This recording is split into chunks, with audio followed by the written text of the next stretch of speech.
Ինչպես գիտենք, մի քանի օր առաջ ազգային ժողովի կողմից երկրորդ ընթերցման ընդունվեց Հայաստանի Հանրապետության բարձրագույն կրթության գիտության մասին օրենքի նոր օրենքը,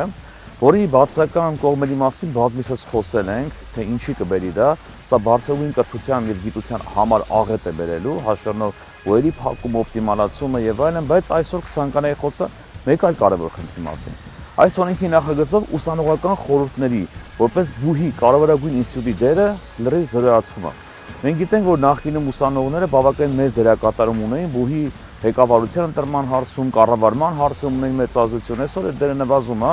օգտվելով առիթից կոչ եմ անում բոլոր ուսանողներին ոտքի կանել պայքարել իրենց իրավունքների համար։ Դու եք բուհի հիմնական շահառուն եւ բնականաբար բուհը պետքա ձեր կարծիքը լսի։ Դուք եք գումար վճարում, որպեսզի սովորեք ու դու պիտի էականորեն մասնակցեք ծրագրային կառավարման հարցերին։ Կոչ եմ անում բոլոր ուսանողներին համախմբվել եւ խոսել սրա դեմ, որտեղ սրանով ուսանողական խորհուրդները կորցնում են իրենց լիազորությունները, իրենց իրավունքները, ինչի համար մենք ժամանակին բավականին երկար ենք պայքարել, որ ուսանողությունը 25% մասնակցություն ունենա բուհի կառավարմանը։